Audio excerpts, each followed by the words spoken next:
Setiap alat yang mau dipakai harus selalu disterilkan. Saya mensterilkannya hanya begini aja. Harus kita taruh di atasnya, nggak sampai 1 menitan lah. Kira-kira sini udah panas, sudah cukup.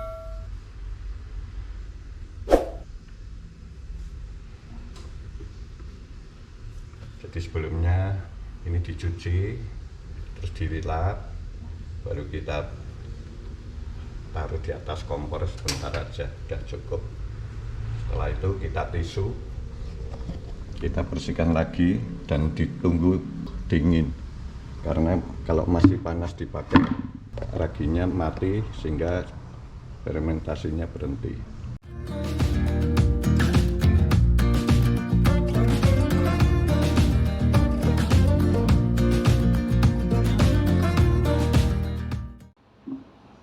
Nah ini teman-teman, saatnya kita panen pisang batu. Fermentasi pisang batu dilakukan tanggal 3 Januari. Sekarang 3 minggu setelah 3 Januari adalah tanggal 24 Januari hari ini. Ini mau saya panen. Nanti berapa hasilnya kita lihat bersama-sama. Hanya saja ini kalau tujuannya saya pakai ini kan biar penyaringannya mudah ya. Tapi rupanya endapannya ini sampai sekian di atas ini. Ini galon saya beli di tempat isi ulang seharga 35.000, sudah ada ini.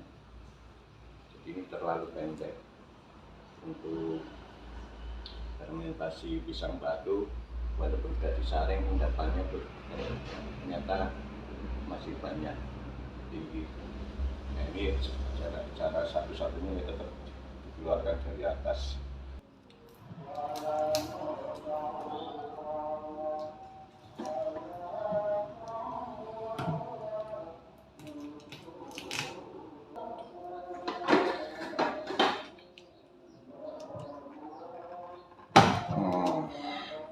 Nah akhirnya sakit.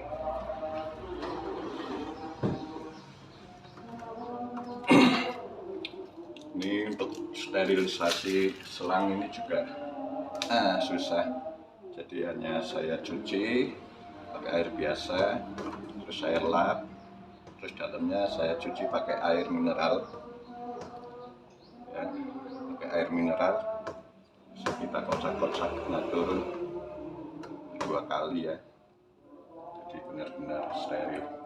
Sebenarnya saya punya selang khusus, tapi kemarin habis bongkar-bongkar, ditaruh di mana saya cari nggak ketemu. Udah pakai ini aja, pakai selang manual.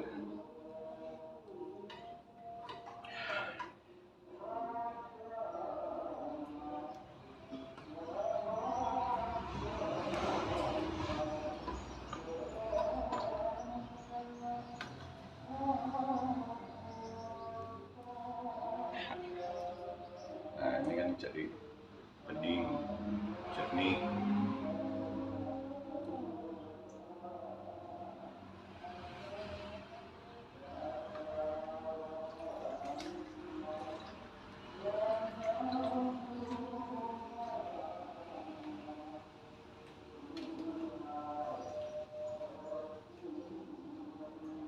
Yang penting dijaga ini selangnya jangan sampai terlalu bawah dan di sana.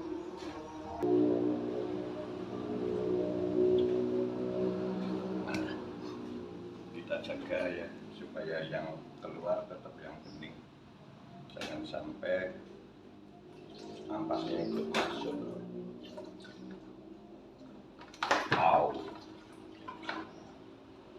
Juga supaya jangan berantakan, diatur selangnya supaya jangan lari-lari. Ini diatur dalamannya. Mantap sekali warnanya, pisang batu. Rasanya juga baru kena uapnya aja saat nyedot ini sangat terasa sekali. Ini udah terlalu dalam. Ah, yang ini kita saring dari ikan.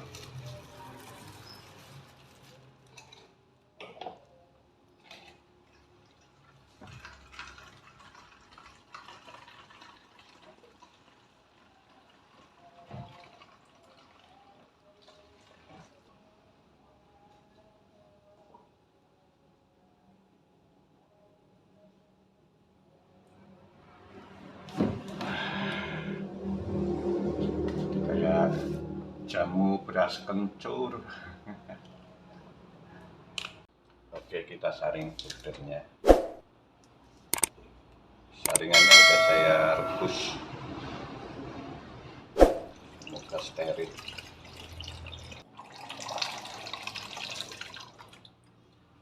Sekarang kita pindahkan ke tempat galon lagi.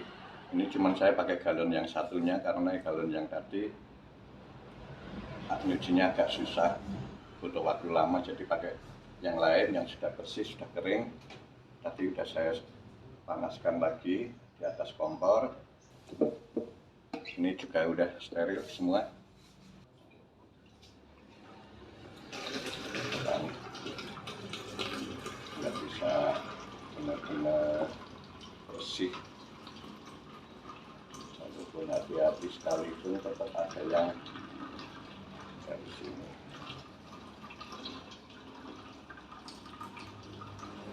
Ada yang netes dari ekornya kayu.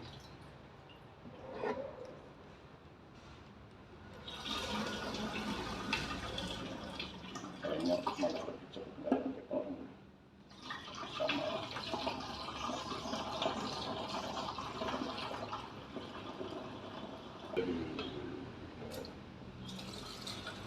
Jadinya berapa liter ya, lupa saya. Kemarin campurannya berapa liter ya.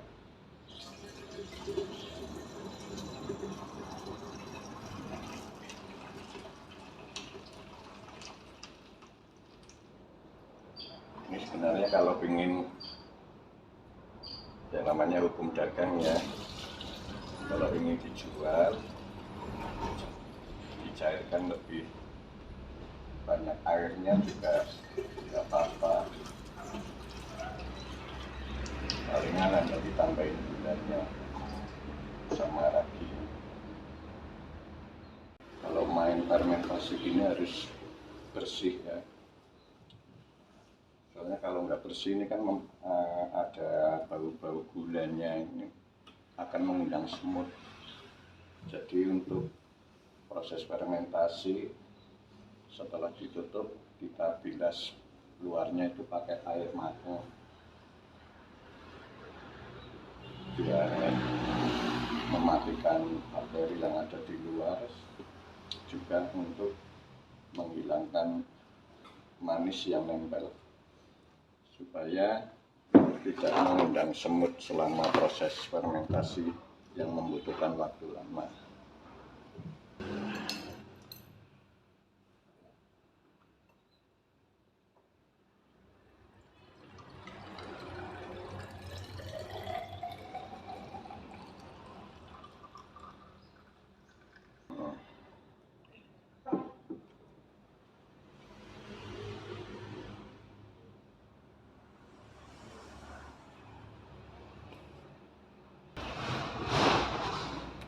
Ini berada di backlight. Ini nggak bisa diputer sih ya. Ini kita lihat dari dekat ya. Coba agak ke sini mungkin biar lebih jelas.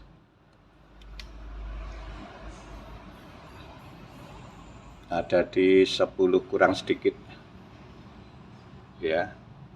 Yang atas kan 20, 30, 40. Jadi ini alat ukur alkohol. Ada di 10 ya. Oke. Ya 10 kurang sedikit lah. Ini menggunakan ragi Fermipan. Oke, kita incip-incip. rasanya seperti apa. Seperti biasa, ini muat 2 sloki.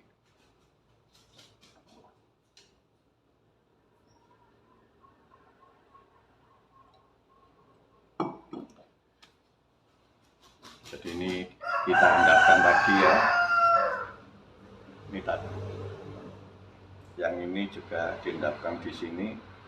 Sama-sama kita endapkan, karena kalau enggak kita mau minum seperti ini sebenarnya juga nggak apa-apa. Ya, ini ampasnya masih nyampur dan ini sudah berkurang. Masih ada sih ampasnya, makanya mau saya endapkan lagi karena mau diminum sendiri, tidak dijual. Dan nggak pakai lama-lama. Ini beli diisi ulang. Tos.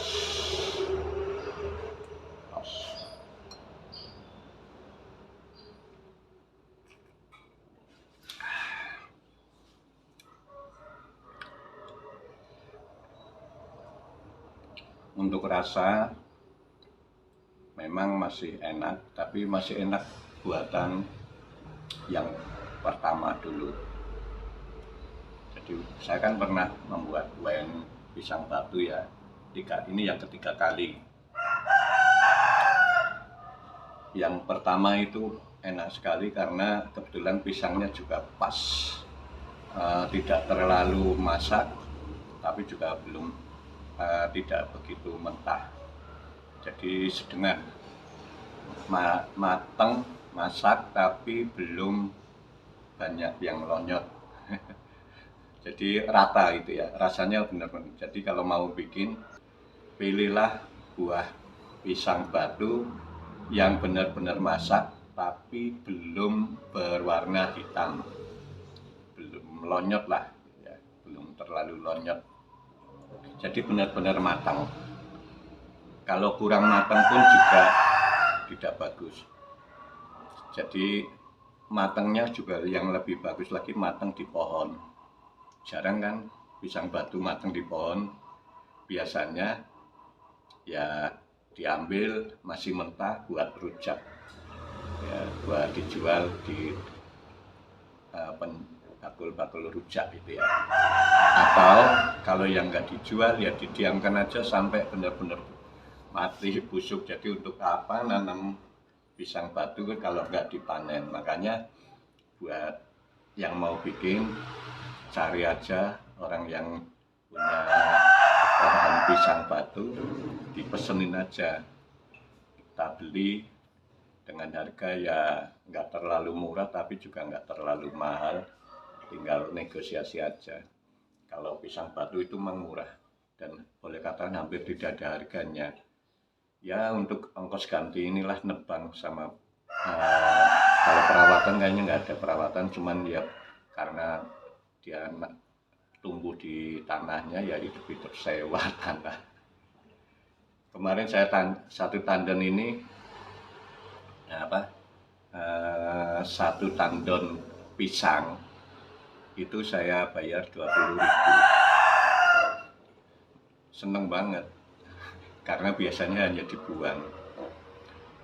Bahkan yang pertama itu nggak mau dibayar, itu 2 tandon. Cuman sayang yang 1 tandon nggak bisa dipakai karena sebenarnya dua-duanya sama-sama matang, cuman kan separuh belum matang. Kalau ditunggu matang semua nggak bisa rata matangnya seperti pisang umumnya itu. Jadi separuh udah matang, separuh masih mentah gitu. Jadi saya ambil 2 tandon, saya ambil separuh-separuh ya, yang separuh saya saya imbu lah istilahnya apa ya, supaya nunggu matangnya. Ternyata karena kesibukan akhirnya malah busuk itu. Jadi 1 tandon kalau di daerah dihargain 20.000 aja udah tinggi loh. Nah, 1 tandon bisa kita bikin 2 galon. atau 1 galon kalau ingin rasanya lebih nikmat. Nah, 1 galon ini kan galon kapasitas 18 liter ya, cuman jangan diisi 18, cukup 17 atau 16 liter. Bayangkan, taruhlah jadinya 15 liter dari 20.000. Kita jual 1 liter, nggak usah mahal-mahal, 25.000. Apa keuntungannya?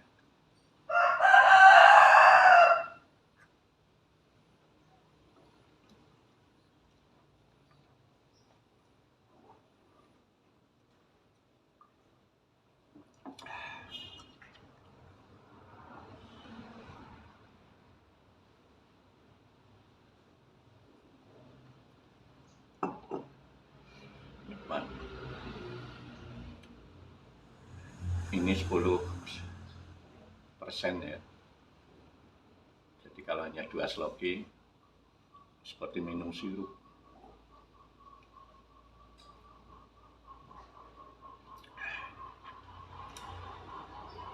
Saya minum ini biasanya kalau mau tidur, nonton TV, udah mulai ngantuk, saya minum 2-3 sloki, tidur, paginya bangunnya seger banget. Jadi minum-minuman seperti ini jangan disalahgunakan untuk mabok-mabokan ya, jangan sampai teleng-teleng, biyeng-biyeng.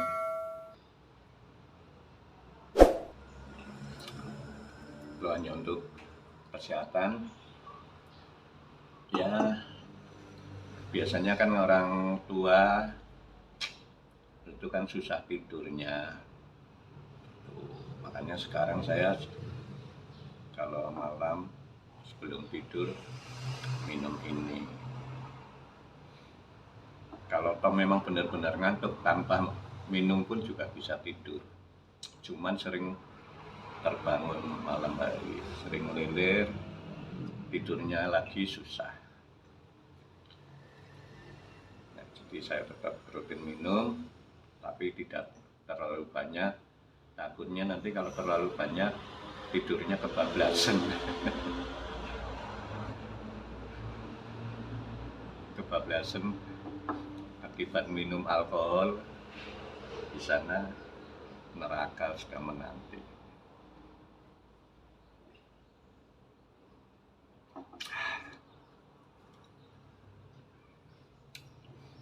Ini minum siang hanya karena untuk testil ya, untuk ngetes rasa. Habis ini saya juga harus tidur. Soalnya kalau nggak tidur pusing. Tapi kalau 2 sloki enggak lah. Dan saya selama ini boleh katakan minum-minuman yang mengandung alkohol itu tidak pernah beli yang bermerek, apalagi yang sebotol harganya sampai ratusan ribu, ada yang jutaan juga. Sayang uangnya. Sejak kecil saya belum pernah. Saya mulai mengenal minuman memang SMA belum. Hanya kadang kalau ada temen tongkrong, ada yang minum, saya dikasih, itu saya milih Sprite-nya. Yang namanya Manson atau apa itu saya belum pernah. Kemudian sebelum reformasi tahun antara 96 sampai 98, saya memang agak parah itu. Minumnya Congyang. Dulu masih bebas ya, orang jualan bebas, belum ada larangan. Saya minumnya keluar kota. Jadi nanti di sana minum, beli bungkus buat di rumah. Jaraknya sekitar 20 km dari rumah saya. Di sana, wah, yang namanya orang jualan minuman sampai sekarang masih, walaupun sembunyi-sembunyi karena perdanya sudah melarang. Tapi masih banyak yang jualan, cuman saya nggak berani beli-beli, takutnya pas lagi beli pas ada acara Indosiar itu patroli 86 cilaka. Jadi mendingan bikin sendiri dengan alkohol yang rendah. Jadi tidak mengganggu, inilah menurut saya nggak mengganggu kesehatan, karena untuk ini justru bisa untuk tidur nyenyak. Bahkan kalau di tempat lain saya nggak, ya belum secara medis belum tahu ya, secara medis apakah sudah ada yang melakukan tes lab ya bahwa alkohol bisa menyembuhkan penyakit. Saya belum yakin. Yang namanya alkohol pasti ada sisi negatifnya, lebih besar sisi negatifnya kalau kita minumnya nggak pakai aturan. Oke ya, nanti dikiranya saya udah mulai oleng kalau merocos terus. Hanya masalahnya saya belum makan. Ini udah ada makanan. Saya mau sarapan dulu ya. Ini sarapan jam 1 siang. Jadi perut kosong kalau di sini memang cepat naik, walaupun 2 sloki. Biasanya saya kalau malam mau tidur 4 sloki itu belum terasa, karena malam sebelum minum itu sudah makan. Nah ini kebetulan walaupun jam 1 saya belum makan karena dari tadi sibuk asah-asah. Enggak sih, sebenarnya pemalas saja, bangunnya jam 10, terus asah-asah baru masak, tinggal makan. Nah tadi kebetulan saya jam 12 sudah selesai sebenarnya, pas jam 2 saya berhenti untuk proses shooting ini. Ini udah jam 1, jadi untuk proses shooting ini memakan waktu kurang lebih 1,5 jam. Jadi jangan kalau ada orang yang bilang durasinya kepanjangan, ya maklum aja lah, bikinnya juga panjang. Dan saya ingin menyampaikannya detail. Ya detail ya. Kalau saya bisa sih, saya bikin 5 menit, 6 menit, 7 menit, 10 menit. Tapi apa yang disampaikan, apakah akan rinci? Enggak. Makanya mungkin saja hanya tinggal kita kasih potongan saat masukkan ke galon 2-3 detik, terus ngukur ini 10 detik, bisa ringkas. Tapi kok kayaknya tidak manusiawi.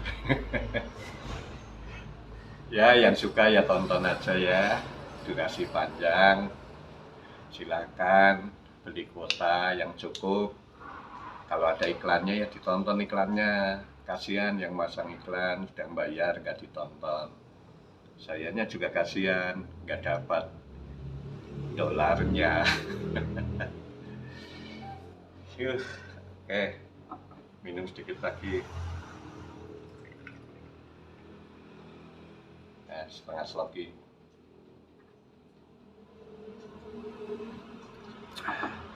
Nikmat. Minumlah yang wajar. Minumlah hanya sekedar untuk kesehatan. Minumlah hanya sekedar untuk persahabatan, pergaulan, bukan untuk oleng-oleng. Salam sehat, salam wine.